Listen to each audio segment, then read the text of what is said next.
Hello, friends. Have you ever felt like you were being watched, even when you're completely alone?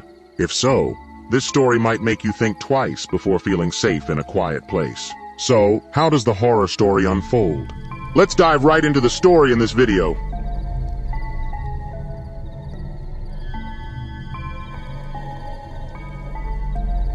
Sounds from the upper floor. In a small town far from the hustle and bustle, there stood an old house that had been standing for more than 100 years. This house belonged to the Armin family, a 35-year-old man who chose to live there after his parents passed away 5 years ago. Although Armin's family was once well respected in the town, their home was now more often referred to as the old house on the outskirts, a house that had lost its former glory. Armin was an architect, working at a small design firm that focused more on historic building restoration projects. For years, he had grown accustomed to living alone in the house.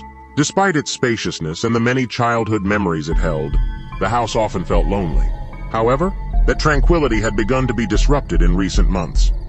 The house had creaky wooden floors, walls that were beginning to crumble, and an attic that was only used to store old belongings.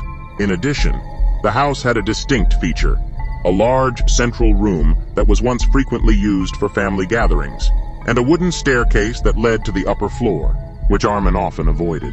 While he was generally comfortable with his solitude, he had recently started to notice small peculiarities. One quiet night, after returning from a long day at work, Armin felt the house was darker than usual. The atmosphere inside felt heavy, as though someone was watching him. Brushing off the unsettling feeling, he tried to relax, but then he heard it. Clear and unmistakable footsteps coming from the upper floor. The steps were slow and heavy, as if someone were walking across the old wooden floorboards above. Armin initially thought it was just the wind or perhaps the sounds of an aging house, but the longer he listened, the louder and clearer the footsteps became. The more he tried to ignore them, the more pronounced they grew. Unease began to creep over him. For several consecutive nights, the footsteps returned. They didn't just occur late at night anymore. They seemed to move throughout the house, pacing across the upper floor. Armin tried to stay rational, telling himself it must be the result of the house's deteriorating structure. Yet, with each passing night, the sound of those footsteps felt more real, and they seemed to be getting closer to his bedroom. One night, after days of mounting anxiety, Armin decided to investigate the upper floor. With growing unease consuming him, he gripped his flashlight tightly and began his journey up the creaking wooden stairs. Each step he took produced a sharp, ear-piercing sound that echoed through the quiet house. When he finally reached the top, a cold and eerie stillness enveloped him. The dim light in the upstairs corridor flickered, as if the house itself was holding back something dark and sinister. Armin made his way to one of the rarely used rooms. The space was empty, save for a thick layer of dust covering the floor and forgotten old belongings scattered around. Strangely, the sound of footsteps stopped abruptly as soon as he stepped inside, as if it had vanished into thin air. A wave of relief washed over him, but an uneasy feeling still lingered deep within his chest. Days passed, yet the sound returned. On the nights that followed, the footsteps no longer came from one place. Instead, they grew closer, circling the house, weaving through the darkened rooms. Armin began to feel the weight of it pressing down on him. It wasn't just the footsteps that gnawed at his mind.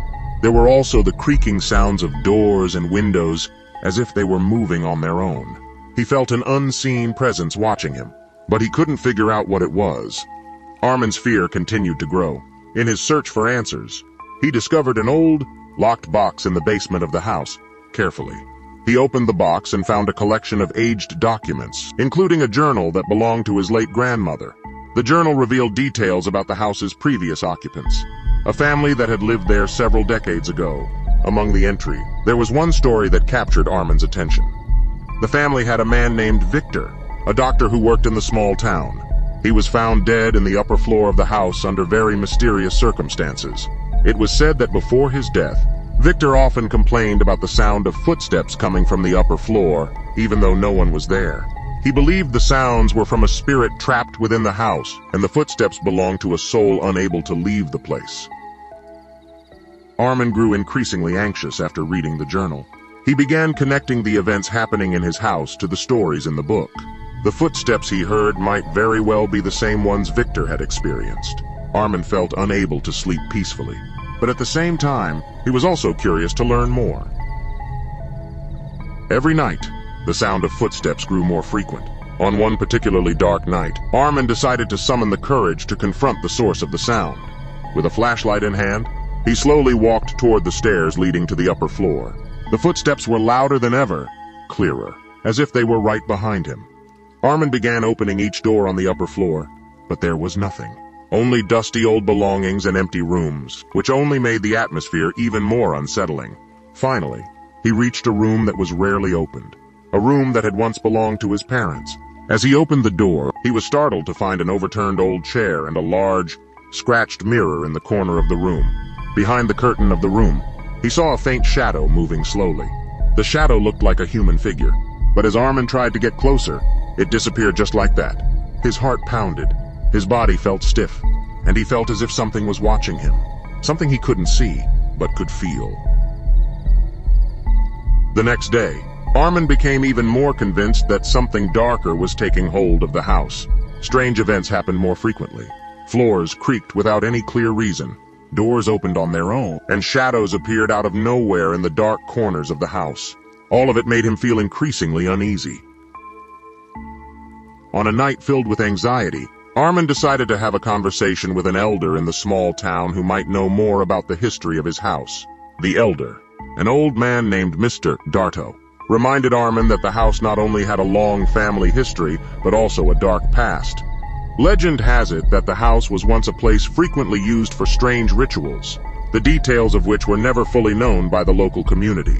Mr. Darto warned Armin to be cautious, as what was happening in the house might be connected to spirits trapped in another dimension. The following night, the sound of footsteps echoed again. This time, not only upstairs but along the walls of the house. Growing closer to his room, Armin was shocked and terrified, yet he decided to confront it. He opened the bedroom door with trembling hands, only to find an even denser darkness. There was no one there, yet the sound of footsteps grew louder, as if moving around the house. Armin ran out of the house, leaving behind all his fears that had shaken him to the core. The house remained standing, but now it was filled with unanswered questions. Since then, Armin never returned to that house.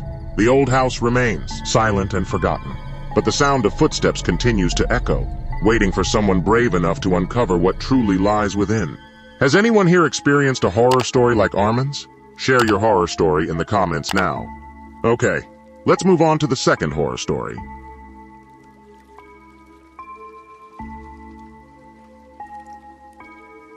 The Silence of the Night.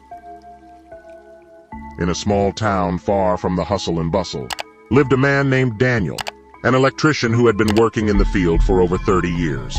His house was simple, located on the outskirts of town, far from the crowd. Daniel lived alone since his wife, Claire, passed away a few years ago. His children were grown and settled in the big city, leaving the large house to him and his dog, Scout. Even though the house was big and empty, Daniel felt lonely. But he stayed because it was the home he had built with Claire. Every night after a long day at work, Daniel always took the time to walk around his house. Sometimes it was just to clear his mind, other times to find solace from the outside world. That night, as usual, after dinner and tidying up a bit, he went out with Scout, his beloved black Labrador. The air that night was cold, and the sky was clear without a single cloud. Daniel walked around his large yard, which always felt quieter at night.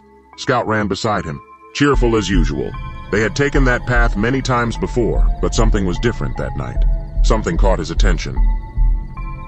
As he passed the side of the house near the living room window, Daniel saw something move behind the curtain. His heart pounded. It couldn't be. No one had stayed in the house for a long time except him and Scout. Maybe it was just his shadow. However, the suspicion made his feet move quickly toward the front door. After checking the entire house, there was nothing strange. Everything was securely locked. However, the feeling of fear began to overwhelm him. It was as if someone was watching him from inside. It couldn't be understood. Daniel tried to calm himself, but the fear remained within him. It wasn't the first time he had felt like this, but somehow tonight the feeling was so strong. A few nights later, that strange feeling returned. In the morning, Scout barked loudly, as if something was bothering him. Daniel woke up and checked the entire house, but there was nothing. However, that night, when he returned from a long trip for work, he found the back door slightly open. Yet, he was certain he had closed it tightly before. The feeling of anxiety grew stronger. Daniel checked the entire house, but there was nothing suspicious. He felt as though someone was watching him, hiding in the shadows. The next night, as he was sitting in the living room, Scout barked loudly again. Suddenly, outside the living room window, he saw a dark figure standing and staring at him. His heart pounded rapidly. It was not a feeling that could easily be ignored. He immediately ran outside, carrying a flashlight and the rifle he kept near the door. The figure moved away into the woods, disappearing into the darkness of the night. Yet, Daniel felt uneasy. Who was that person? What did they want? Without thinking twice, Daniel rushed out, following the figure's trail on the damp ground. However, he found nothing. No footprints, only silence. The following nights were filled with unease. Strange sounds came from upstairs, as if someone was walking on the upper floor. Every step and noise in the house only heightened the growing tension. Until one night, after returning from work, Daniel decided to check again. The footsteps above grew louder and clearer. This time, he couldn't hold back any longer. With the rifle in his hand, he slowly made his way upstairs. When he reached Claire's bedroom, he froze. The door was slightly ajar. Daniel felt cold sweat running down his back. As he pushed the door open, he was startled to see an old photo of Claire lying on the floor. Everything that was usually neat was now in disarray. Amid the chaos, a sound came from behind the closet. Daniel quickly moved toward the source of the sound, but there was nothing there. Outside the house, a silhouette appeared once again, standing by the fence, staring toward the window of his home. That dreadful feeling returned. Daniel gripped the rifle tighter, ready for whatever worse might come. However, that night, the silhouette vanished, leaving no trace behind. Days passed, and though his fear hadn't subsided, Daniel tried to carry on with his life. Yet, the tension only grew stronger. The silence that once brought him peace now felt heavy, filled with an unseen threat. What was behind all of this? Was someone watching him? Or was there something larger and darker lurking in the night? Perhaps he would never know the answer. But one thing was certain, Daniel knew he couldn't escape the fear. All he could do was wait, hope, and endure as the nights continued to close in on him. That was the horror story full of mystery that remains unsolved to this day. If you enjoy content like this, don't forget to subscribe so you won't miss out on more horror stories. And of course, share your own scary experiences in the comment section below. I can't wait to read them.